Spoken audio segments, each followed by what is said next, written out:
Her fiancé left her for being poor. She married his billionaire uncle instead. This isn't about love anymore, Imani. This is about optics. Those were the last words Evan said before handing her a check and walking away from their unborn child. The check sat between them like a contract with the devil. $30,000. The price Evan Porter had decided her unborn child was worth. Imani Richardson's hands shook as she reached for it, not because she wanted the money, but because she knew what taking it meant. Outside, Manhattan glittered cold and indifferent. Inside, her world was ending. Evan checked his Rolex. "I have a meeting at 4, he said, as if her heartbreak had an appointment slot. She took the money, went to the clinic alone, and bled for weeks while he got engaged to someone else. If you're ready to enjoy this story, click subscribe, like this video, and comment what time it is that you're watching this video. Now let's get back to the story. The private lounge smelled like aged leather and quiet cruelty. A check for $30,000 rested on the mahogany table between them, crisp and clinical, the amount written in Evan Porter's perfect accountant's hand. Imani Richardson's fingers tightened around a champagne flute she hadn't ordered and couldn't afford. Across from her, Evan adjusted his cufflinks. Tom Ford, subtle, expensive, and cleared his throat like he was about to deliver a quarterly report. "This isn't about love anymore, Imani," he said, his voice smooth as marble and just as cold. "This is about optics. About legacy." She was 25 and 6 weeks pregnant. The room tilted. Outside the frost-kissed windows, Manhattan glittered indifferently. Yellow cabs blurred into rivers of light. Imani's reflection looked ghostly pale, holding on to the last thread of composure she could manage. Evan didn't meet her eyes. He slid the check closer. "This covers everything. The procedure. Some breathing room after. No drama. No complications." Her throat burned. She wanted to throw the champagne in his face. Instead, she stood, legs shaking, and picked up the check. It felt heavier than paper should. "Take care of yourself," Evan said casually, already checking his phone. She didn't respond. She walked out of that lounge with her dignity hanging by a thread and her womb carrying a life she didn't know how to protect. The air outside tasted metallic, sharp with December cold. She walked past the windows of Bergdorf Goodman, Cartier, Tiffany, each one reflecting a version of herself that was disappearing in real time. Her hand moved to her belly. A faint flutter. Or maybe just fear. "We'll figure this out," she whispered. But even as she said it, doubt crawled up her spine. 2 days later, she checked into a Brooklyn motel. The bedspread smelled like bleach and regret. She cried until her throat was raw, until the sun came up cold and unforgiving. That morning, she walked into a clinic on Flatbush Avenue. Alone. The procedure was quick. The grief wasn't. Within a month, Evan was engaged to Lindsay Carver, a polished influencer with a verified Instagram and no awareness of how hollow her new fiancé truly was. The announcement hit Imani's feed while she was still bleeding, still mourning, still trying to remember what it felt like to breathe without breaking. The photo was perfect. Evan in a tailored suit. Lindsay in blush pink. Her ring catching the light like a promise. The caption read, "To new beginnings." Imani deleted the app, but the image stayed burned behind her eyelids. 5 years later, the ballroom doors opened, and the world paused. Imani Richardson walked into the gala wrapped in champagne gold silk, her stride steady, her posture regal. In her arms, a baby boy, Noah, sleepy and warm, his tiny hand curled against her shoulder.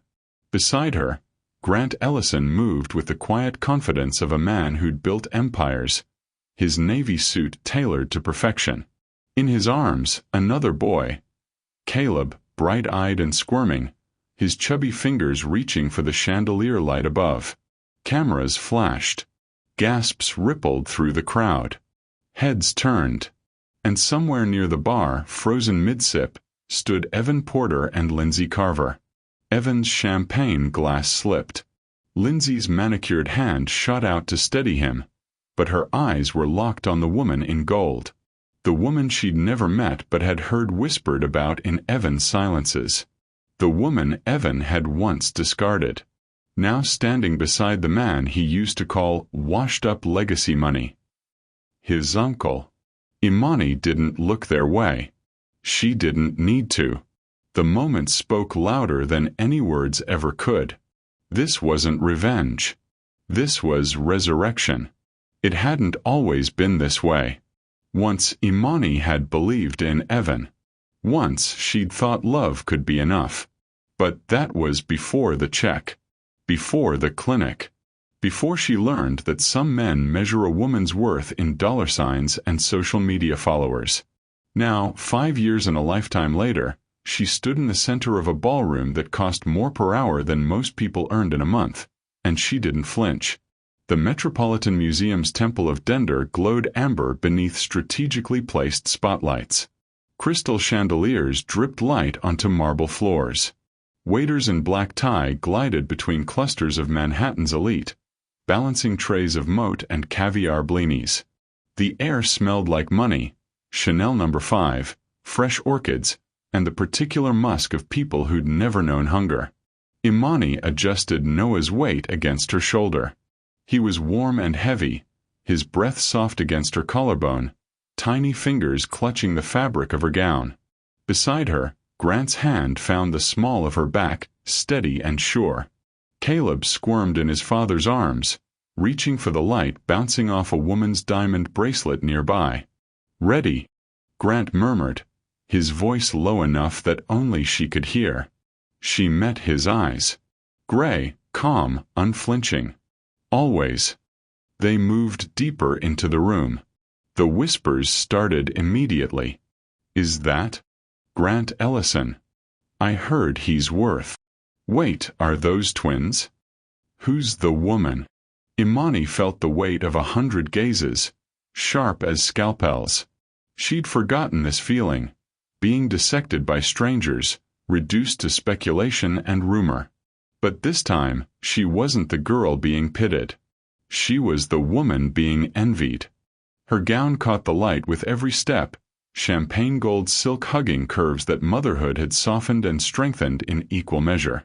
The dress was Elie Saab, custom-fitted, with a neckline that suggested confidence without demanding attention. Her hair fell in loose waves over one shoulder. No flashy jewelry. Just the platinum wedding band on her left hand and small diamond studs Grant had given her on their first anniversary. She didn't need to shout. The silence did that for her. Near the bar, a champagne flute hit the floor. The sound cracked through the ambient music like a gunshot. Heads turned. A waiter rushed forward with a napkin. And there, frozen in a puddle of spilled Veuve Clicquot, stood Evan Porter. Imani's breath caught. Not from fear. From the sheer poetry of the moment. Evan looked older. His hairline had retreated slightly, and there were new lines around his mouth, the kind that came from frowning more than smiling. His suit was Armani, impeccably tailored, but somehow it didn't sit right on him. He looked like a man playing dress-up in his own life. Beside him, Lindsay Carver clutched his arm with manicured nails painted ballet pink. She wore a polka-dot dress that screamed trying too hard. Marc Jacobs, last season, paired with heels too high for her to walk comfortably in. Her Instagram face was frozen in an expression somewhere between shock and panic. Their eyes met across the room. Evan's mouth opened. Closed. Opened again. Imani didn't smile. She didn't need to.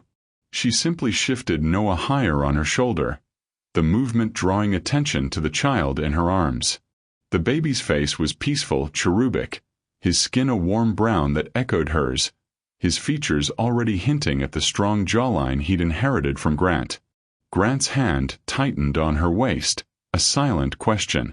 She leaned into him slightly, an answer. "Mr. Ellison." A silver-haired man in a tuxedo approached, hand extended. "What an honor. I've been following your work with the Sustainability Initiative. Brilliant, truly brilliant." Grant shook his hand smoothly, never releasing Imani. "Thank you. Have you met my wife, Imani?" Wife. The word landed like a stone in still water, ripples spreading outward. More people turned. More whispers ignited. "That's his wife. I didn't know Grant was married. Look at those babies." Lindsay's voice cut through the murmur, too loud, too sharp. "Evan, isn't that?" "Not now," Evan muttered, but his eyes never left Imani. She saw it all play across his face. The recognition. The calculation. The slow, creeping realization of what he'd thrown away. It wasn't just that she'd moved on, it was that she'd ascended. That she stood beside a man who made Evan's corporate salary look like pocket change. That she held children, 2 of them, when he'd forced her to destroy the one she'd carried 5 years ago. Imani turned away from him then, not out of weakness, but out of disinterest. He wasn't worth her gaze anymore. "Shall we find our table?" Grant asked, his tone light but his eyes darker, protective. "Please." They moved through the crowd like royalty, people parting instinctively to let them pass.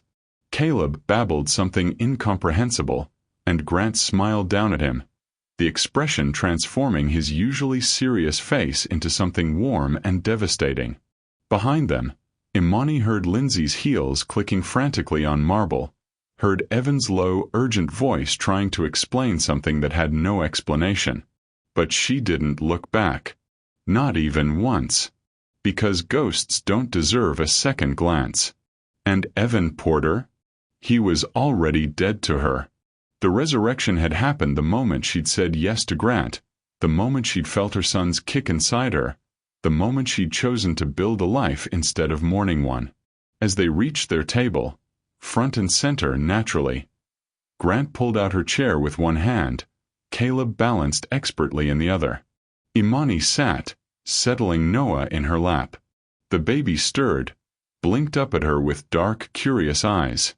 "Mama," he mumbled, the word still new on his tongue. Her heart cracked open. Healed. Cracked again. From across the room, she felt Evan's stare burning into her back. Let him look, she thought.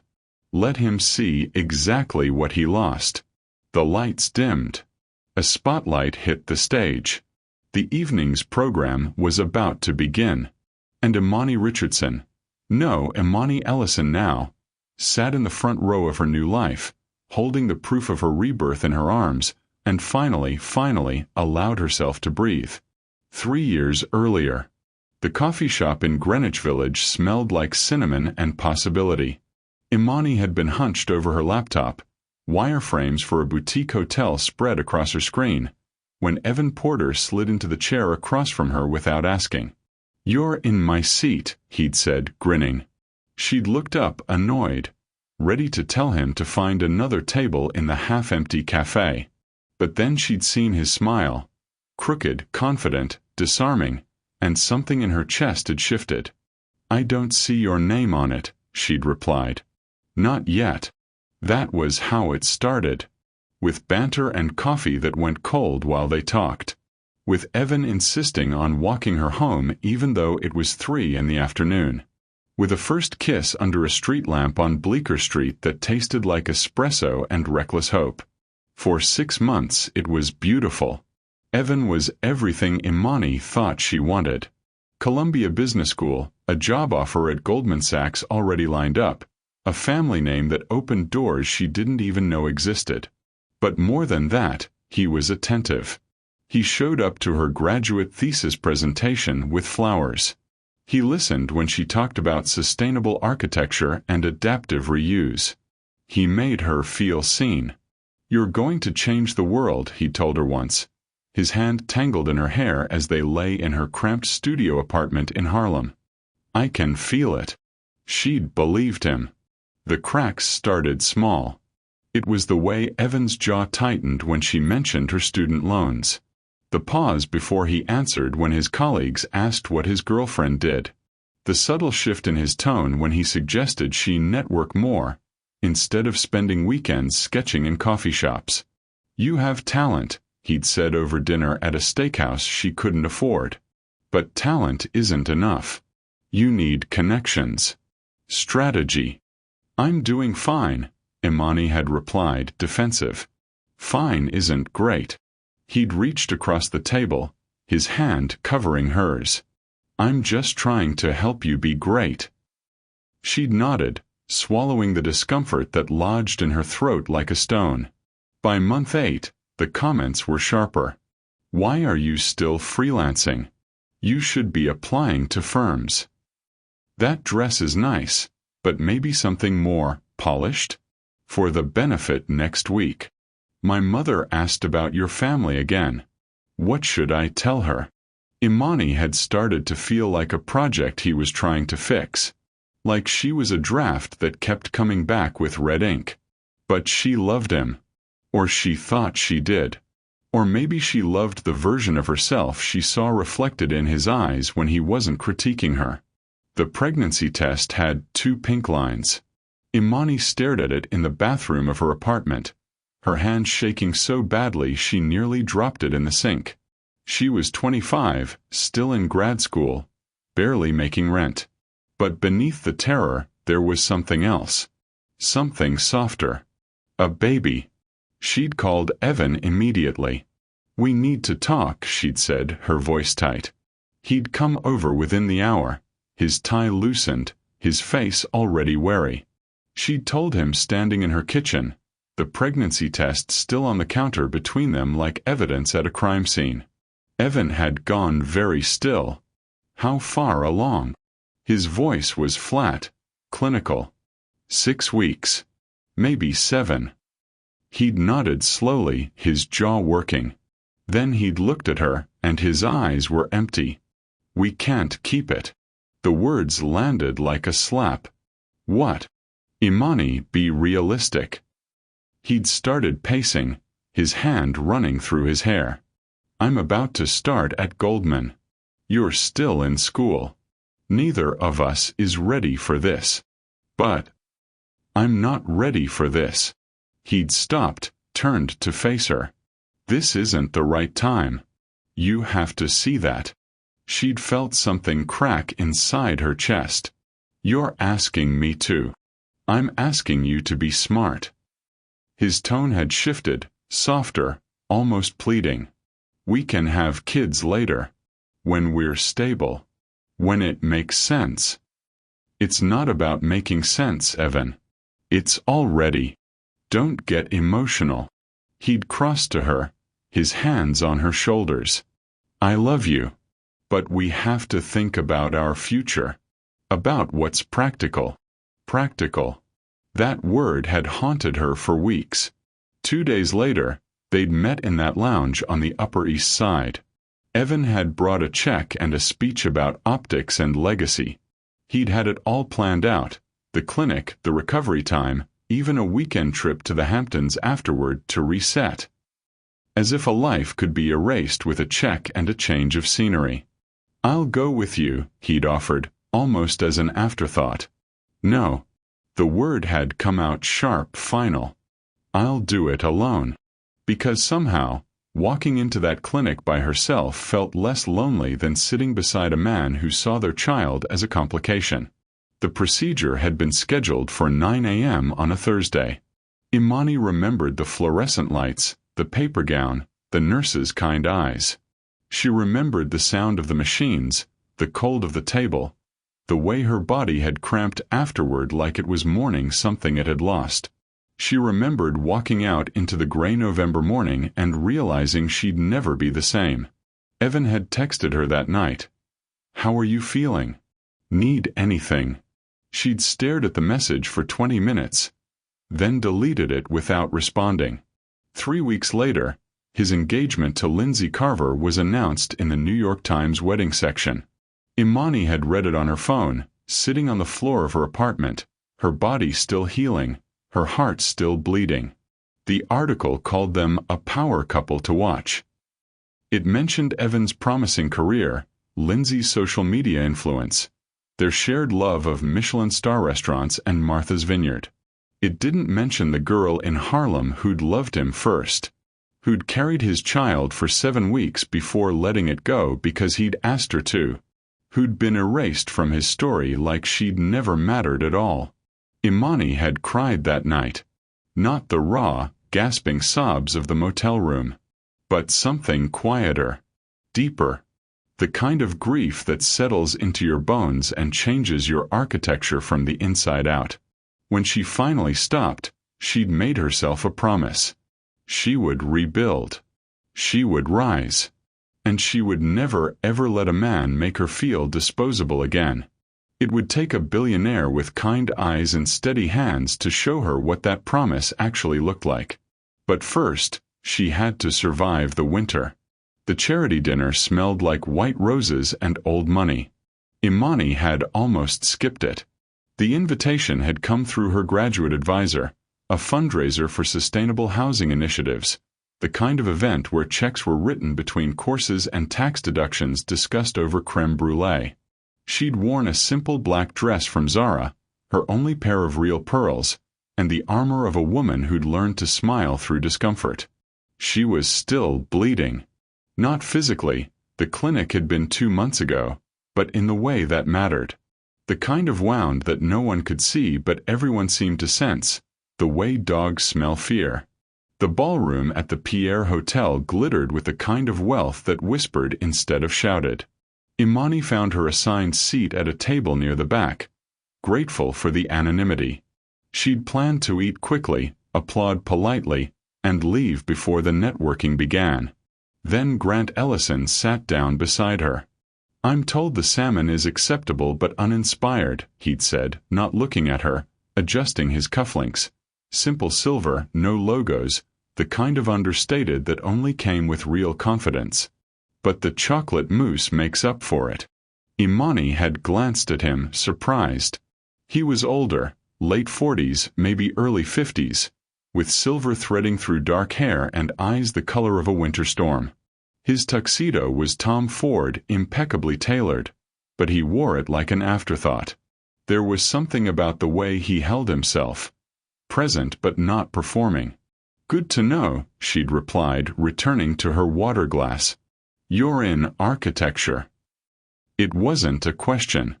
She'd turned fully then suspicious. "How did you? You've been sketching on your napkin for the last 5 minutes." He'd nodded toward her lap, where she'd unconsciously drawn the bones of a building. Clean lines, sustainable materials, the kind of structure that breathed instead of suffocated. "And you looked genuinely interested during the presentation on adaptive reuse." Most people here started checking their phones after slide 3. Despite herself, Imani had smiled. "You counted. I notice things." He'd extended his hand. Grant Ellison. The name had rung a bell, distant but clear. Ellison Holdings. Real estate development, but the ethical kind. Green buildings, community partnerships, the rare developer who actually cared about neighborhoods instead of just profit margins. Imani Richardson. His handshake was firm, warm, brief. He didn't hold on too long or squeeze too hard. He didn't look at her the way men at these events usually did, calculating her value, measuring her usefulness. He looked at her like she was a person. They'd talked through dinner. About architecture, yes. Her thesis on reimagining low-income housing. His current project converting a defunct factory in Brooklyn into affordable live workspaces. But also about books. About the way cities breathed. About how Jane Jacobs had been right about everything and Robert Moses had been a disaster in expensive suits. "You remind me of someone," Grant had said as dessert arrived. "Mousse, as promised, and he'd been right about it." "Who?" "My younger self. Before I got cynical." He'd smiled, and it transformed his face, made him seem younger and sadder all at once. "You still believe buildings can save people, don't you?" "I used to." He'd paused, fork hovering over chocolate. Now I think people save themselves. Buildings just give them space to do it. Something in Imani's chest had loosened. A breath she didn't know she'd been holding. At the end of the night, he'd given her his card. Not with expectation. Just with an open door. If you ever want to talk about architecture, he'd said. Or anything else. She'd pocketed the card and told herself she wouldn't use it. 3 weeks later, she'd called him. Coffee became lunch. Lunch became walks through the neighborhoods he was developing. Imani pointing out what worked and what didn't. Grant listening with the focus of someone who actually wanted to learn. He never touched her. Never suggested anything beyond friendship. He was just there. Steady. Curious. Kind. Why architecture? He'd asked one afternoon as they stood in the shell of his Brooklyn project, winter lights slanting through empty window frames. Because spaces matter. Imani had run her hand along a support beam, rough wood under her palm. Because where you live shapes who you become. Because everyone deserves to feel safe.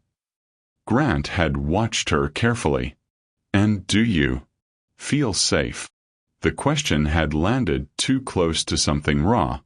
Not always, she'd admitted quietly. He'd nodded, not pushing, and somehow that restraint made her want to tell him everything.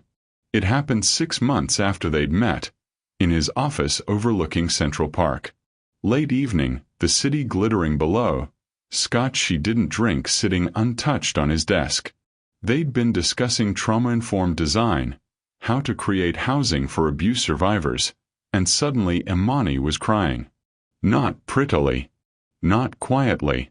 The kind of crying that came from somewhere deep and dark, the place she'd locked away since the clinic. Grant had frozen for half a second, then moved around the desk and simply sat beside her. Not touching. Just present. I was pregnant, she choked out. 6 weeks. And he, the father, he didn't want it. He gave me money and told me to take care of it. So I did. The words felt like stones in her mouth. I went alone. To the clinic. And afterward, he got engaged to someone else. Like I never existed. Like our baby never existed. Grant had been quiet for a long moment. When he finally spoke, his voice was rough. I'm sorry. Everyone says that. Imani had wiped her face with the back of her hand. Mascara probably everywhere, dignity shredded. But no one means it. I mean it. He turned to face her fully then, gray eyes steady and devastating. Imani, look at me. She had. Pain doesn't make you unworthy, he'd said, each word deliberate, careful, true. It makes you real. It makes you human. And anyone who couldn't see that, who couldn't hold that, doesn't deserve the gift of knowing you. Something in her chest had cracked wide open. I feel broken, she'd whispered. You're not broken. You're healing. And healing looks messy. His hand had moved then, just slightly, palm up on the space between them. An offer. Not a demand. Imani had stared at it, at the calluses, the scars from decades of building things, the steadiness of it. Then she'd taken it. His fingers had closed around hers, warm and certain, and for the first time since the clinic, since Evan, since everything, Imani had felt something other than grief. She'd felt safe. They'd sat there until the city lights blurred into constellations, hands linked, breathing synchronized, the beginning of something neither of them had words for yet. Love, as it turned out, didn't always announce itself with fireworks. Sometimes it arrived quietly, in an office overlooking the park, in the hand of a man who'd learned patience and kindness the hard way. Sometimes it came when you'd stopped looking for it. And sometimes, just sometimes, it came exactly when you needed it most. The pregnancy test had 3 words. Pregnant 2 to 3 weeks. Imani stared at it in the bathroom of Grant's penthouse. her hand shaking so violently she had to set it on the marble counter before she dropped it. The morning light through the floor-to-ceiling windows was too bright, too cheerful, mocking the panic rising in her throat like bile. Not again. Her reflection in the mirror looked ghostly. 29 years old, successful architect now working at a prestigious firm, living in a penthouse with a man who loved her, and yet all she could see was the girl in the Brooklyn motel, the fluorescent lights of the clinic, the way her body had cramped with loss. Imani. Grant's voice came from the bedroom, concerned. Everything okay? She couldn't answer. Her lungs had forgotten how to work. The bathroom door opened slowly. Grant appeared in his sleep pants and nothing else, silver hair disheveled, reading glasses still perched on his nose from the morning news. His eyes found the test on the counter, then her face, then back to the test. He went very still. "I can't," Imani whispered, her voice breaking. "I can't do this again. I can't."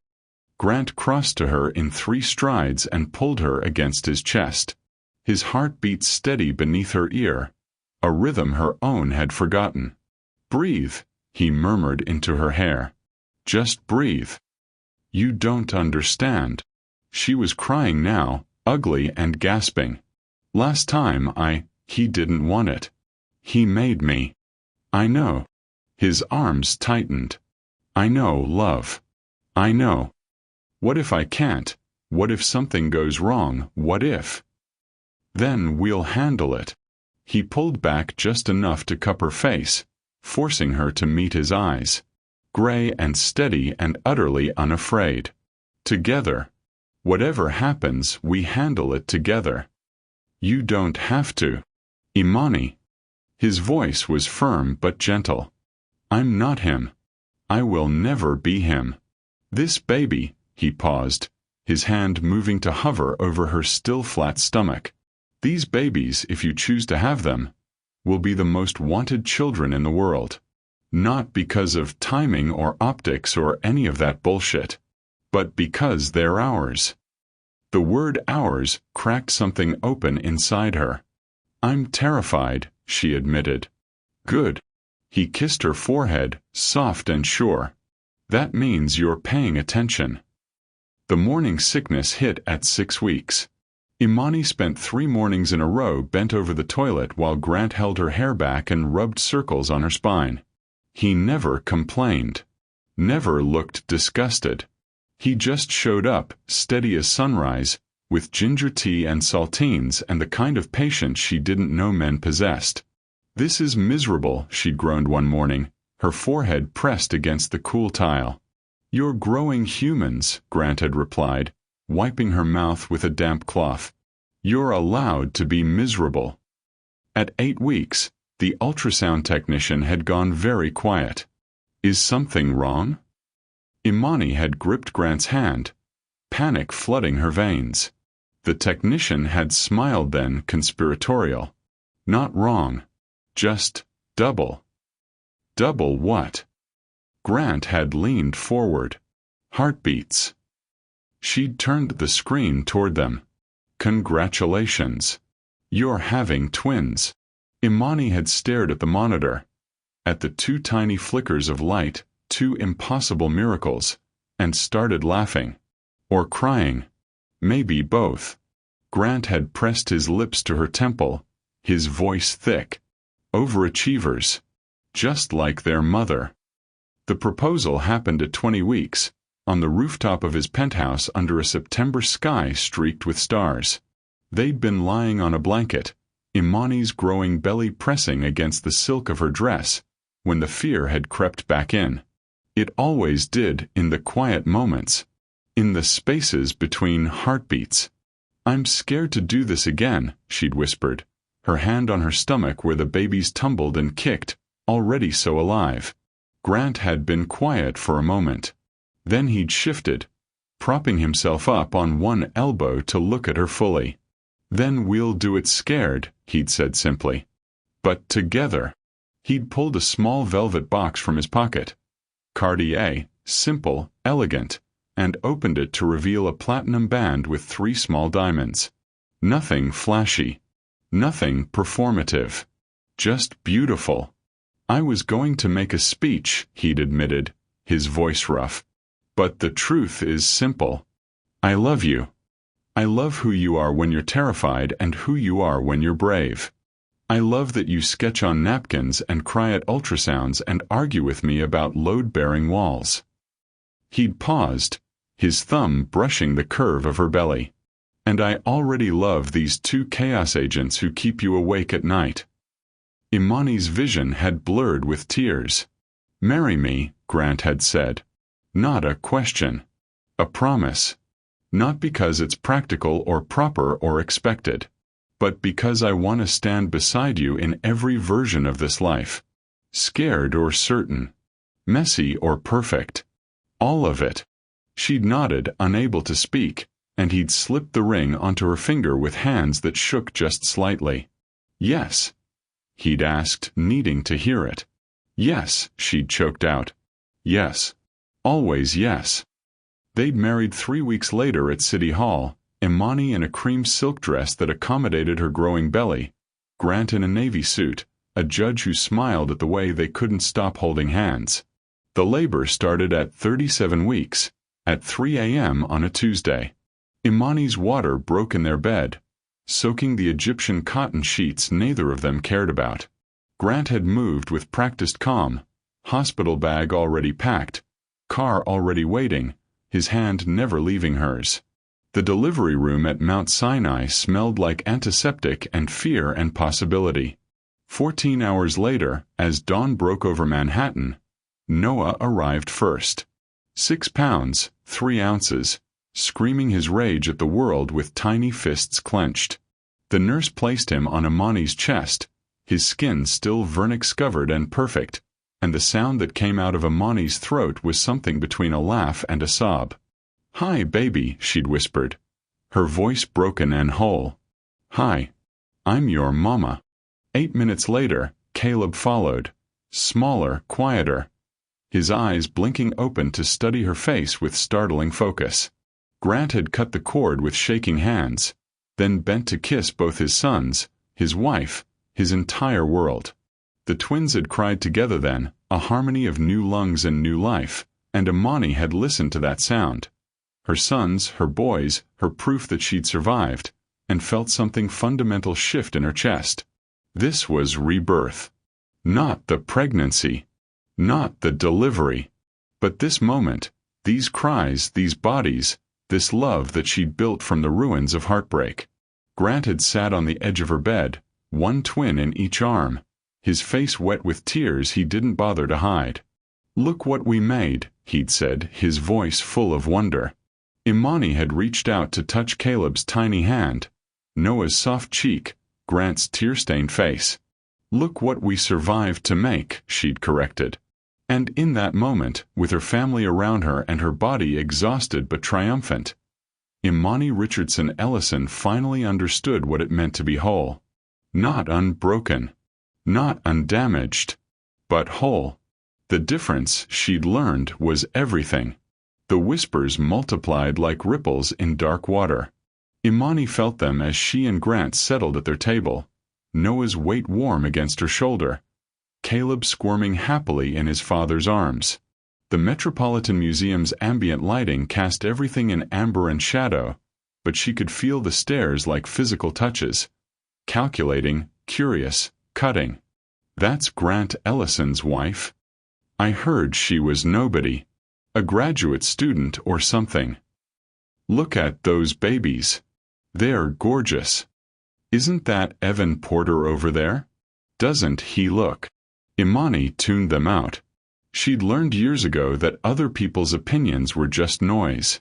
What mattered was the solid warmth of Grant's hand on her back, the soft breathing of her son against her neck, the knowledge that she'd built this life from ashes and grief. Across the ballroom, Evan stood frozen near the bar, Lindsay clinging to his arm like a life raft. His champagne-soaked shoes squelched slightly as he shifted his weight. From this distance, Imani could see the precise moment recognition fully settled over his face, The way his eyes tracked from her to Grant to the babies and back again, calculating timelines, adding up details, arriving at conclusions that made his face go pale. Noah stirred in her arms, his tiny fist unfurling to reveal a birthmark on his palm, a small crescent moon shape that Imani had memorized in the hospital. His eyes blinked open, dark and curious, and his mouth curved into a sleepy smile.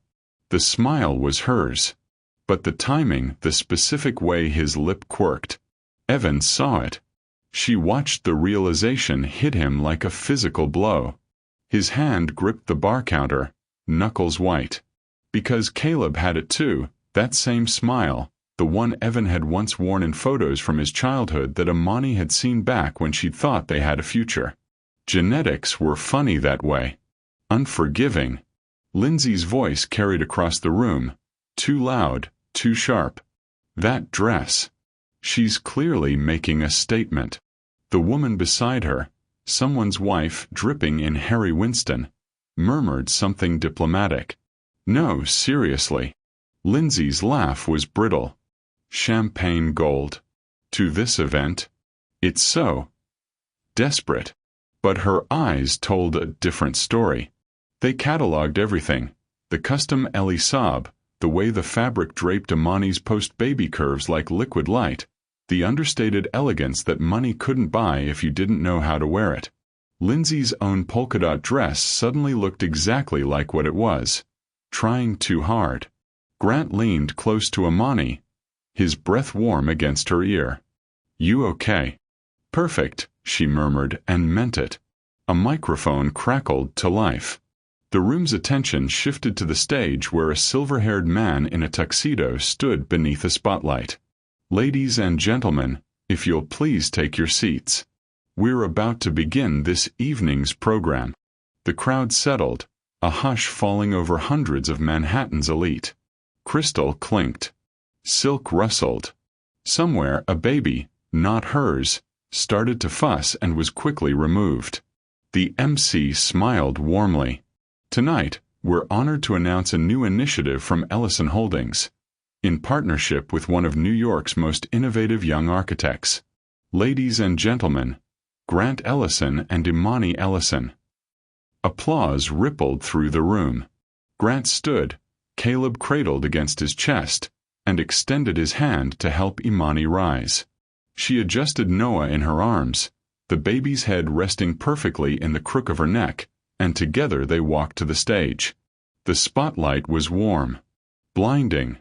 Imani had presented to rooms full of investors and city planners, but this felt different. More exposed. More real. Grant spoke first, his voice carrying the quiet authority of someone who'd earned his power rather than inherited it. 5 years ago, I met a woman who changed how I see the world, he began, his hand finding Imani's waist. She taught me that buildings aren't just structures. They're sanctuaries. Spaces where people rebuild after they've been broken. The room was utterly silent. Tonight, we're launching the Imani Foundation, he paused, glancing at her with a small smile. Named against my wife's protests, I might add. This foundation will support women recovering from loss, betrayal, and emotional trauma. We'll provide housing assistance, career resources, mental health support, and most importantly, community. More applause, warmer now, genuine. Grant looked at Imani. The real visionary is standing beside me. Imani. He stepped back slightly, and suddenly she was alone at the microphone, Noah still sleeping against her shoulder, 300 faces watching her expectantly. She could see Evan in the back, his expression unreadable. Lindsay's mouth was a thin line. Imani took a breath. Another. Then spoke. I'm not good at speeches, she said quietly, her voice somehow filling the enormous space. But I'm good at surviving. The room leaned in. 5 years ago, I thought my life was over. I'd lost something precious. Someone I loved had looked at me and decided I wasn't enough. That I was a complication to be managed rather than a person to be cherished. She didn't look at Evan. She didn't need to. I learned something in those dark months. That the world is full of people who will measure your worth in currency they can understand. Money, status, connections, convenience. And when you don't add up to their expectations, they discard you. Noah sighed against her neck, his breath soft and steady. But here's what they don't tell you. Being discarded isn't the end of your story. It's just the end of their chapter in it. And sometimes, her voice cracked slightly, sometimes the people who throw you away are doing you a favor, because they're making space for someone who actually sees you. She glanced at Grant, who was watching her with undisguised emotion. Caleb nestled against his chest. This foundation exists because I survived being told I wasn't enough. Because I found people who helped me rebuild. Because I learned that faith. She touched Noah's back gently. Imani means faith, which my mother chose deliberately. Faith isn't about never being afraid. It's about moving forward even when you're terrified. The silence in the room was different now. Dense. Listening. We all carry wounds. Some are visible. Most aren't. This foundation is for the women carrying invisible weight. The ones told to be smaller, quieter, more convenient. The ones who lost something precious and were expected to pretend it never mattered.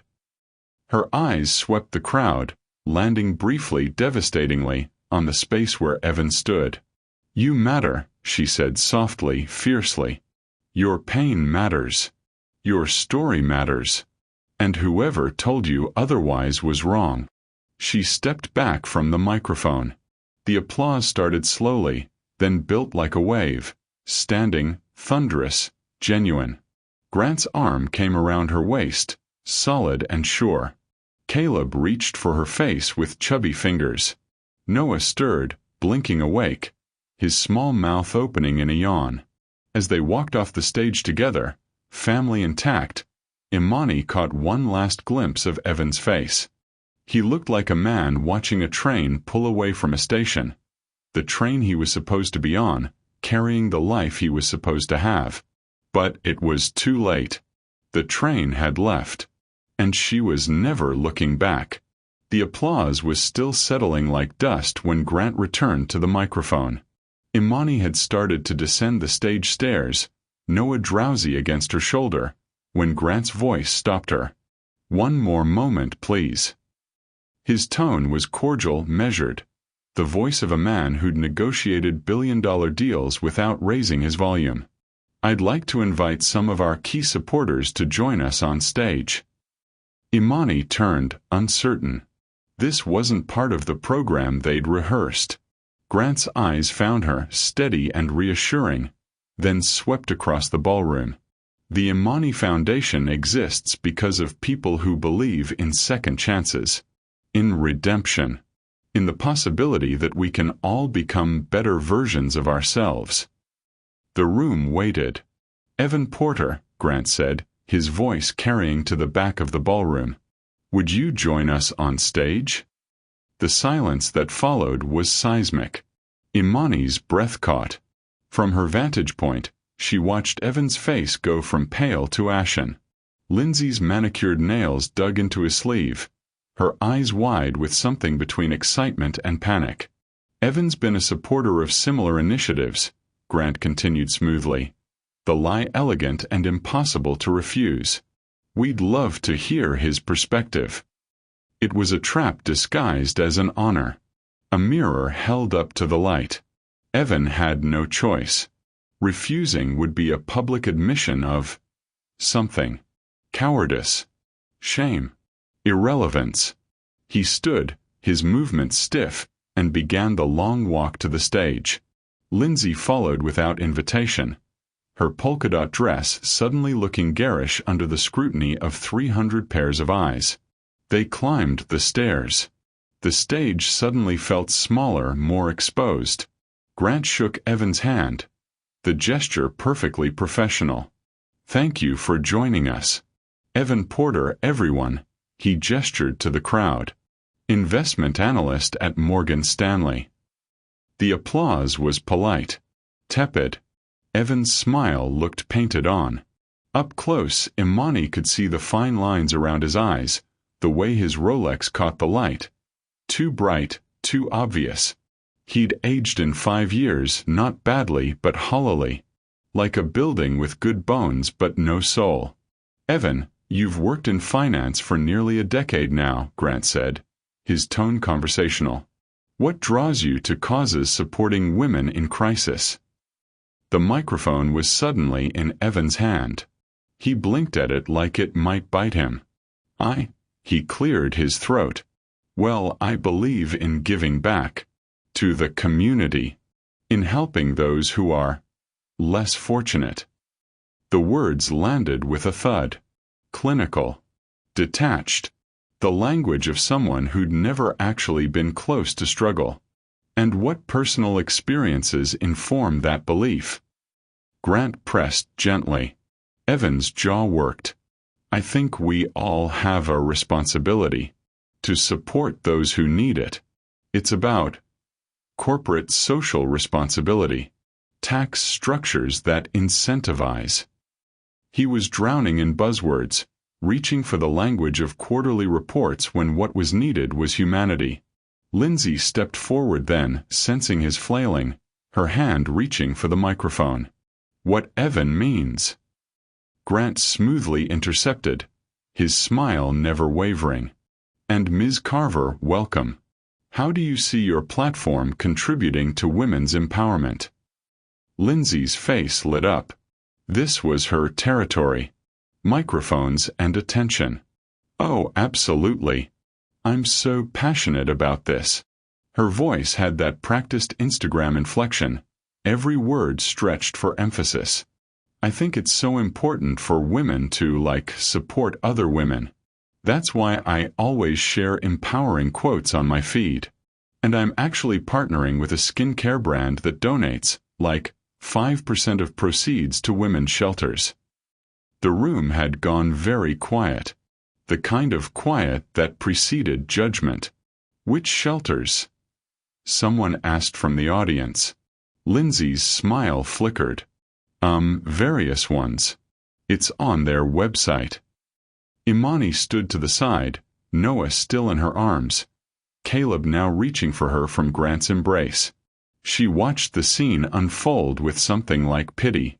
Not for herself. For them. Grant gestured to Imani. Perhaps Imani can speak to what meaningful support actually looks like. She moved to center stage, not because she wanted to, but because Grant's eyes asked her to. One twin on each arm now, their weight grounding her, their warmth radiating outward. She stood between Evan and Lindsay. The visual was devastating. On one side, Evan in his expensive suit, his hollow words still echoing in the silence. Lindsay in her try-hard dress, her influencer smile cracking at the edges. On the other side, Imani, wrapped in gold, holding 2 babies who were mirror images of the man standing behind her. Solid, real, deeply loved. Grant stepped forward, his hand finding Imani's waist. "My wife taught me that supporting women in crisis isn't about tax incentives or social media posts. It's about seeing them as human beings. As people who deserve dignity, not charity. Who need partnership, not pity." Noah chose that moment to reach for Evan, tiny hand extending in innocent curiosity. Evan jerked back slightly, instinctively, and that small movement told everyone in the room everything they needed to know. He was afraid. Of a baby. Of what that baby represented. Of the life he demanded be erased, now multiplied and thriving in front of him. Caleb, by contrast, had grabbed a fistful of Imani's dress and was gumming the silk contentedly, unbothered by the magnitude of the moment. "Life doesn't move in straight lines," Grant continued. His voice softer now but somehow louder. "Sometimes the person who rejects you becomes the one you surpass. Sometimes the person who sees you becomes the partner you deserve. Sometimes what looks like an ending is actually a beginning." He looked directly at Evan then. Not with malice. with simple, devastating truth. "Thank you both for joining us," Grant said, the dismissal clear. "We're grateful for all our supporters." The applause was mechanical. People clapping because they didn't know what else to do with the tension crackling through the air like electricity before a storm. Evan and Lindsay descended the stage quickly, Lindsay's heels clicking too loud against the steps, Evan's face unreadable but his shoulders hunched in a way that suggested collapse. Imani watched them go, her sons warm and alive in her arms, her husband steady beside her. She didn't gloat, didn't smile, didn't need to. The image had spoken louder than any words ever could. You lost this because you couldn't value it, because you measured worth in dollars and optics and convenience, and missed the miracle standing right in front of you. As the stage lights dimmed and the evening's program continued, Imani felt Noah's hand curl around her finger, felt Caleb's head rest heavy against her chest. The table hadn't just turned. It had been rebuilt entirely. And she was standing at the head of it, finally, gloriously whole. The balcony smelled like night-blooming jasmine and escape. Imani had slipped away from the ballroom after the speeches concluded, needing air that didn't carry the weight of 300 watching eyes. The twins were with Grant's security detail, 2 former Secret Service agents who treated Noah and Caleb like tiny heads of state. She'd watched them disappear into a private room with bottles and burp cloths, Grant's assistant trailing behind, and then she'd found the French doors that led outside. The terrace overlooked Fifth Avenue, the city sprawling below in rivers of light. October air bit at her bare shoulders, sharp and cleansing.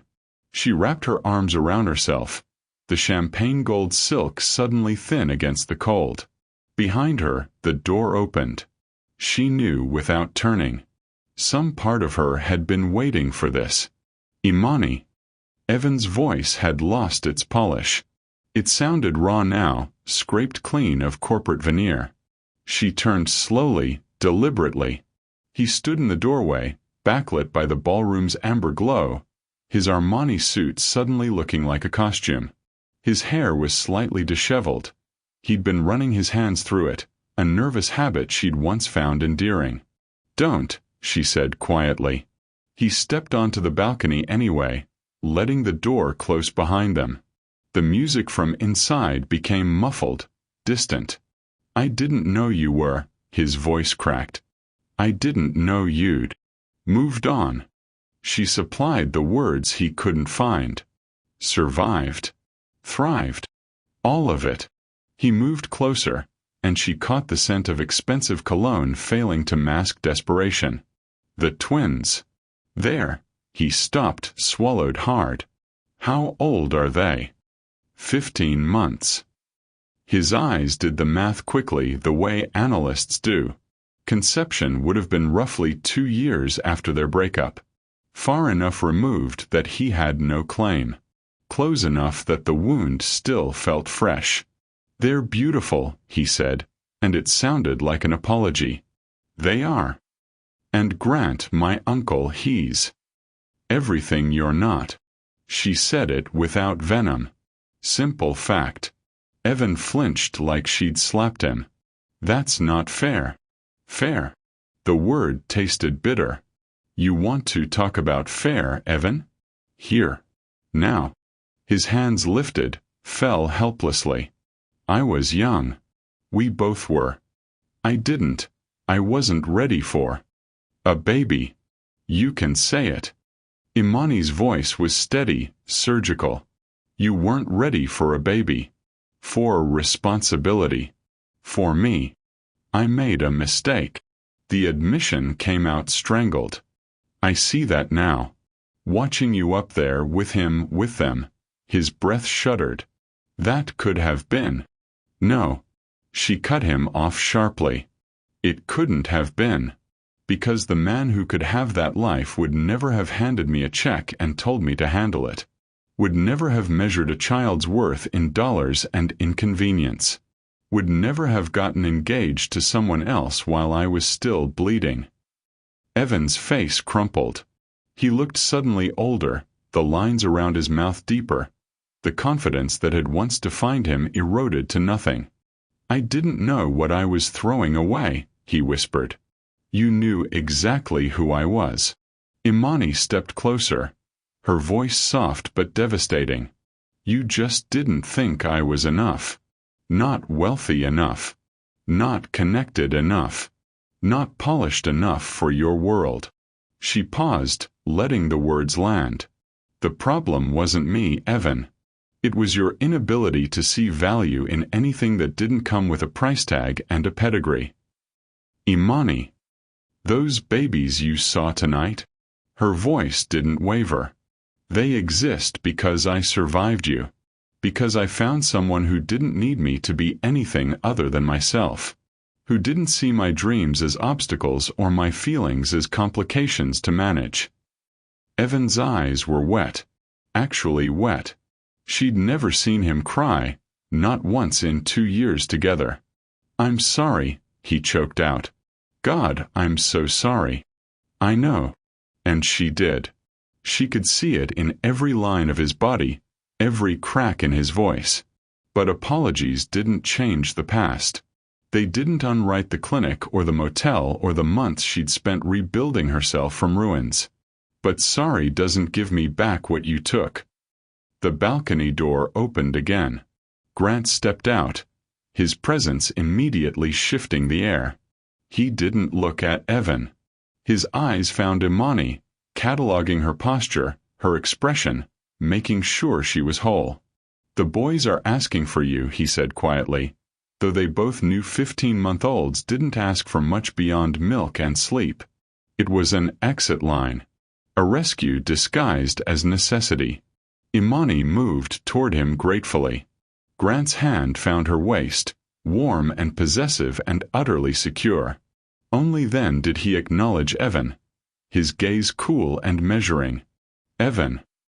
Uncle Grant. The title sounded painful in Evan's mouth. "Thank you for your contribution tonight." Grant's tone was perfectly polite, perfectly final. The Foundation appreciates all its supporters. The dismissal was absolute. Grant guided Imani toward the door, his body angled protectively between her and Evan. As they crossed the threshold back into warmth and light and noise, Imani glanced back once. Evan stood alone on the balcony, his silhouette small against the city lights, hands braced on the railing like he might collapse without it. He looked like a man finally understanding the magnitude of his loss. Not in dollars or status. In something infinitely more valuable that he'd never learned to measure. Inside, Lindsay appeared from somewhere, her phone glowing in her hand, eyes scanning the screen instead of her fiancé's face. "Uber's 7 minutes away," she announced, oblivious or uncaring to Evan's absence. Her eyes found Imani and Grant, flickered with something between envy and resentment, then returned to her phone. "Can we go? This whole thing is so boring." Through the glass doors, Evan remained on the balcony, staring at nothing. Lindsay sighed dramatically. "Where is he?" She clip-clopped toward the terrace in her too-high heels, already complaining about the cold. Grant's hand tightened on Imani's waist. "You okay?" She leaned into him, breathing in cedar and safety. "Perfect." "Did he?" "He apologized." Imani looked up at Grant, this man who'd taught her what real love looked like. "But some apologies come too late." "Good." Grant pressed a kiss to her temple. "Because you deserve so much more than sorry." They found the twins in the private room, Noah practicing his wobbly standing against a sofa, Caleb systematically destroying a board book with enthusiastic fists. The moment they saw their parents, both boys' faces lit up with identical smiles. Imani scooped up Noah while Grant collected Caleb, and together they made their way toward the exit, a family unit unshakable and whole. Behind them, through the glass doors, Evan finally turned away from the railing. But Imani didn't see it. She was already gone, moving forward into a future he would never be part of.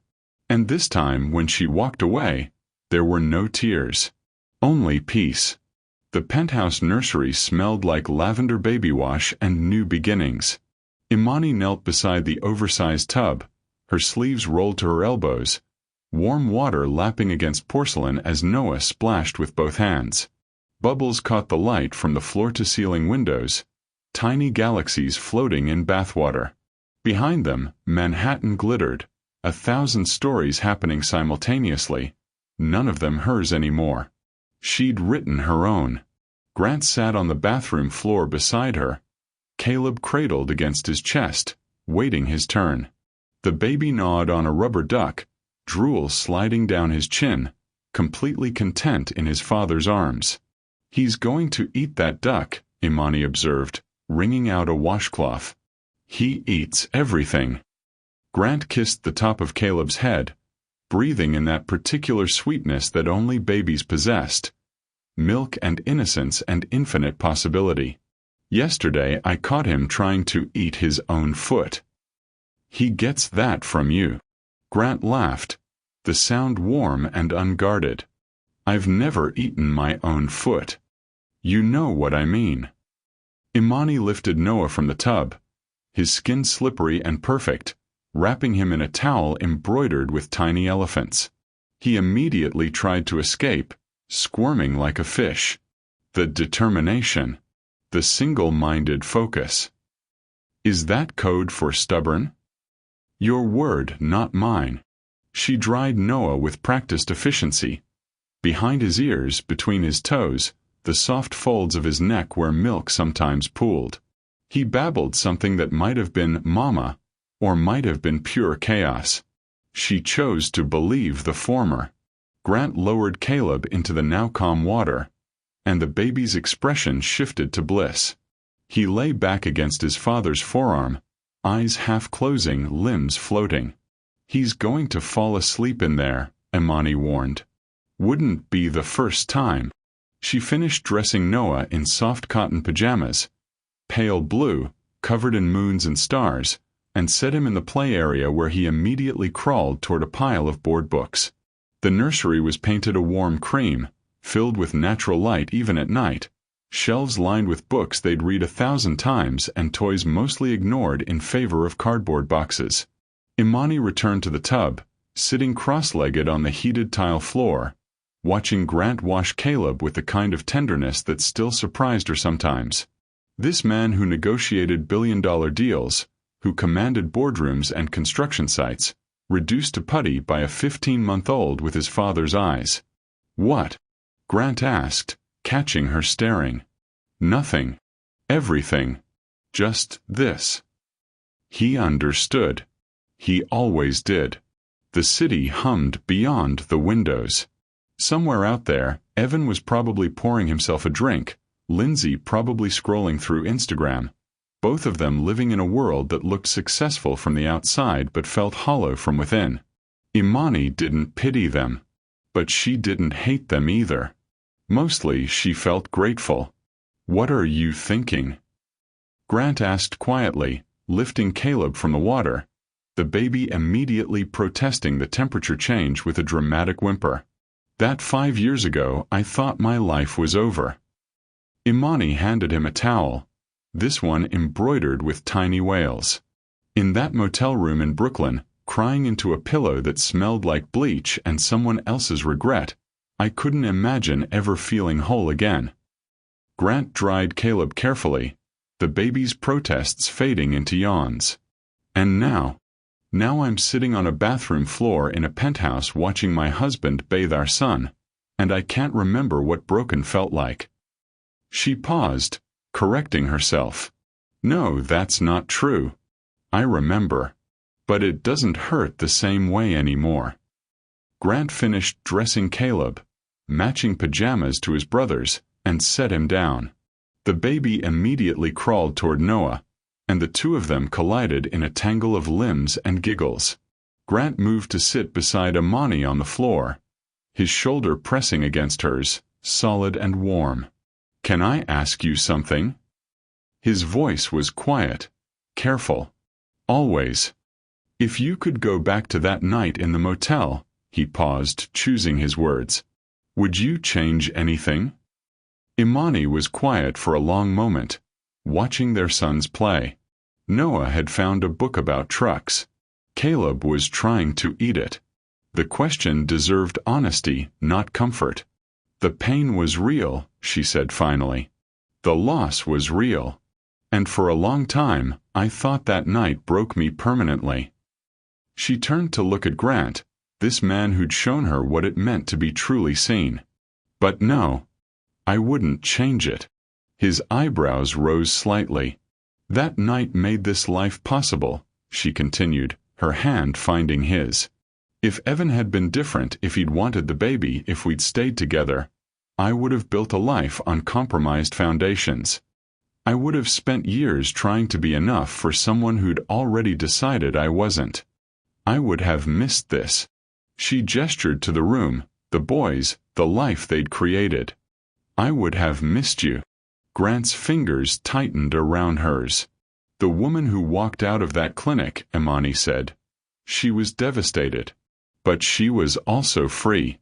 Free to find someone who didn't need her to be smaller or quieter or more convenient. Free to become someone who chose herself. She smiled, soft and sure. That night didn't break me. It broke open the life I thought I wanted so something better could grow. Grant pulled her closer, his lips pressing against her temple. I love you, he murmured. Every version of you. The one who survived and the one who thrived. The scared one and the strong one. All of it. I know. And she did. That was the difference. With Grant, love wasn't conditional. It wasn't transactional. It simply was. They sat there on the bathroom floor while their sons destroyed the carefully organized toy bins, the city glowing beyond the windows, the night settling into its rhythm.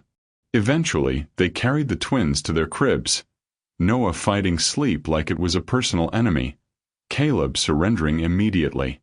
They stood in the doorway watching their boys breathe, that particular terror and joy of parenthood washing over them in equal measure. Later, when the apartment was quiet and the city had softened to a hum, Grant took Imani's hand. Come with me. He led her to the rooftop garden, the private space he designed specifically for her. Filled with native plants and sustainable materials, a green sanctuary 40 stories above Manhattan. The October air was cool but not cold, carrying the last warmth of autumn. They walked hand in hand through paths lined with ornamental grasses, past the herb garden Imani tended on weekends, stopping at the edge where the city sprawled below in infinite lights. Do you ever regret it? Grant asked. Marrying me. The scrutiny, the attention, all of it. Imani leaned into him, breathing in cedar and safety and home. Not for a single second. Even the gala tonight? Seeing him. Especially that. She turned to face Grant fully, her hands on his chest, feeling his heartbeat steady beneath her palms. Because I got to stand next to you, holding our sons, and finally understand that I didn't just survive the breaking. I transformed because of it. Grant's arms came around her waist, pulling her close. You know what I see when I look at you? What? Someone who chose herself, who rebuilt from ashes, who turned pain into purpose. He tucked a strand of hair behind her ear. You didn't need me to save you, Imani. You were already saving yourself. I just got lucky enough to walk beside you while you did it. Her eyes burned with tears she didn't bother hiding. They stood there on the rooftop under October stars, two people who'd found each other in the wreckage of different heartbreaks, who'd built something solid and true and lasting. The past existed. The clinic, the motel, the check on the table. All of it was still real, still part of her story. But it no longer defined her. She was Imani Ellison now. Architect. Wife. Mother. Woman who'd learned that faith wasn't about never falling. It was about getting back up. Below them, Manhattan lived and breathed and dreamed. And up here, in their garden in the sky, Imani finally allowed herself to believe the truth she'd been running toward for 5 years. She was enough. She had always been enough. And the people who couldn't see it? They were the ones who'd lost something precious. Not her. Never her again. Grant's hand found hers in the darkness, warm and certain, and together they walked back inside. Back to their sleeping sons, back to their life, back to the future they were building one day, one moment, one breath at a time. The golden hours weren't just sunset. They were this. Right now. Every moment she chose love over bitterness, hope over hurt, herself over anyone's diminished version of who she should be. And as the city lights blurred into constellations and Grant's arms came around her one more time, Imani Richardson Ellison smiled. Because all of this was resurrection. And resurrection, she'd learned, looked a lot like coming home. The end. Thank you for watching this story to the end. If you enjoyed this story, you will surely love the next one. It's as crazier and more intriguing as you can ever imagine. So do check it out. Click on the image showing on your screen right now to watch the next one.